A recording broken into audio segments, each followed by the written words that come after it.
right now on Fox 43 News at 10. Pennsylvania and states across the country seeing COVID-19 cases rise to levels that we have not seen since the height of the pandemic. The current vaccines provide good protection from all indications against the Delta variant. I wouldn't recommend anybody jumping the gun on anything. I always stick with what the FDA recommends. Tonight, why health experts say despite how contagious the virus is, you should not rush to get a booster shot before it's recommended.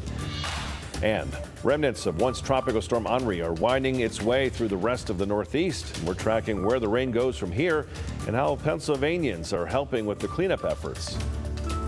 Plus, the pace of evacuations picking up in Afghanistan with about a week until the August 31st date for total U.S. troop withdrawal. Now, the U.S. officials plan to meet the deadline in the increasingly dangerous situation and why American allies are voicing their concerns about no U.S. military presence. Fox 43 News at 10 starts right now.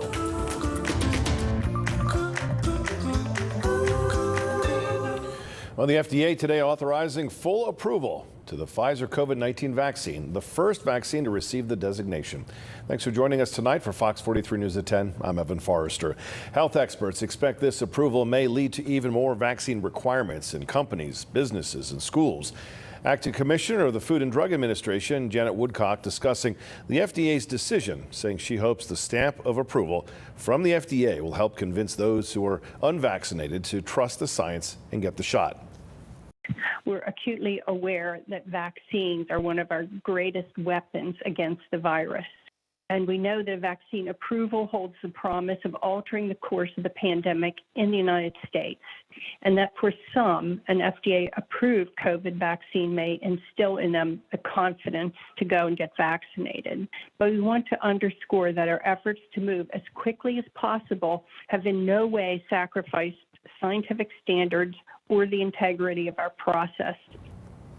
Woodcock said she's optimistic that the new seal of approval could go a long way toward ending vaccine hesitancy across the nation. Approval for the Moderna vaccine is expected in the coming weeks and likely followed by the Johnson & Johnson shot soon after. Meanwhile, the U.S. is preparing to administer booster shots to many Americans starting next month. And tonight, some are concerned that people will try to skip the line, if you will, to get that next dose.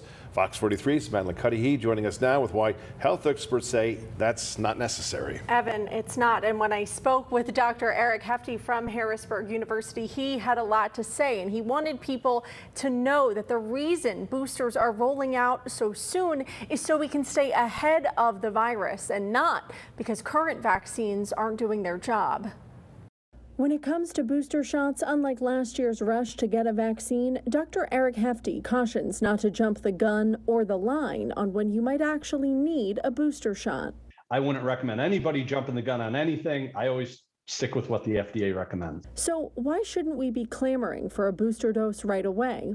First, Dr. Hefty says the vaccines are working. Currently, at least with the mRNA vaccines, the Moderna and the Pfizer BioNTech, they're still holding up pretty darn well. The current vaccines provide good protection from all indications against the Delta variant.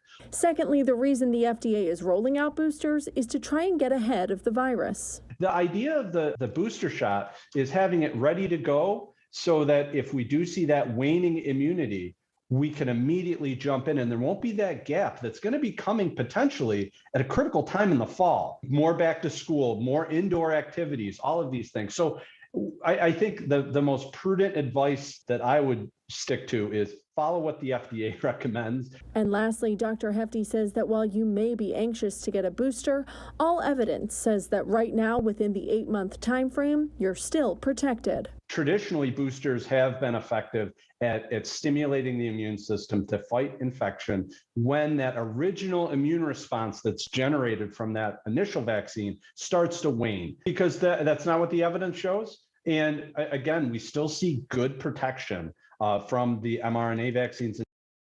Now, Dr. Hefty did note that this guidance is constantly changing, but that those who are immune compromised can expect to have a fairly routine administration of this third dose with similar side effects to the second dose. Evan?